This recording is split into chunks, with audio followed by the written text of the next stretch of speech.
ഇപ്പം നമ്മളിപ്പോൾ ഒരു ഡോക്ടറാണ്, നമുക്കൊരു ഹാർട്ട് ഓപ്പറേഷൻ ചെയ്യണമെങ്കിൽ there are no infinite ways to do a heart operation. ഞാൻ ഒരു പർട്ടിക്കുലർ അതേസമയം നമ്മൾ ഇപ്പുറത്ത് വെച്ചിട്ട് സാധനം കുത്തി ഇറക്കിയിട്ട് ഹാർട്ട് പുറത്തോട്ട് എടുത്താലോ നടക്കില്ല.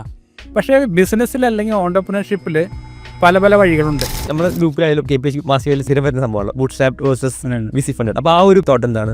ശരിക്കും പറഞ്ഞിട്ടുണ്ടെങ്കിൽ ബേസിക്കലി ഓണ്ടർപ്രണർഷിപ്പ് മാത്രം ഒരു കാര്യം, there are infinite pathways to be successful. ഇപ്പോൾ ഞാനിപ്പോൾ പല പല ഉപദേശം കൊടുക്കണം പല ആൾക്കാരും കണ്ടിട്ടുള്ള ഒരു കാര്യം, ചില ആൾക്കാരെ ഇപ്പോൾ Sridhar Vembu, he started a bootstrap company, he made it to billions of dollars and he's always saying ഇതാണ് കറക്റ്റ് വഴി, ഇങ്ങനെ ചെയ്യാം, ഇതാണ് ശരി. പക്ഷേ എൻ്റെ തോട്ട് പ്രോസസ് എന്ന് പറഞ്ഞിട്ടുണ്ടെങ്കിൽ ഈ വഴി കൂടെ പോയാൽ നമുക്ക് ചിലപ്പോൾ അപ്പുറത്താം, ഇപ്പുറത്തെ വഴി കൂടെ പോയാലെത്താം. ചിലപ്പോൾ എനിക്ക് വർക്കൗട്ട് ചെയ്ത സാധനമായിരിക്കില്ല ഫെലിക്സിന് വർക്കൗട്ട് ചെയ്യാം. ഞങ്ങൾ കുറച്ചുകൂടി ഒരു മിക്സഡ് രീതിയിലാണ് പോകുന്നത്. ഞങ്ങൾ ആദ്യം ഒരു $1.5 million ഫണ്ടിങ് കിട്ടി, കുറേ നല്ല ഇൻവെസ്റ്റേഴ്സിൽ നിന്ന് കിട്ടി. പിന്നെ ഇപ്പോൾ കാര്യമായിട്ട് കുറേ ഫണ്ട് റേസ് ചെയ്തില്ല. ഇടയ്ക്ക് ഞങ്ങളിപ്പോൾ ഈ അടുത്തൊരു കസ്റ്റമേഴ്സിൻ്റെ അടുത്ത് കുറച്ച് പൈസ റേസ് ചെയ്തു, കുറേ ഇൻവെസ്റ്റേഴ്സിൻ്റെ അടുത്ത് നമ്മൾ കുറച്ചൊരു ബൈ ബാക്ക് ചെയ്തു, അങ്ങനെ കുറച്ച് സാധനം ചെയ്തു.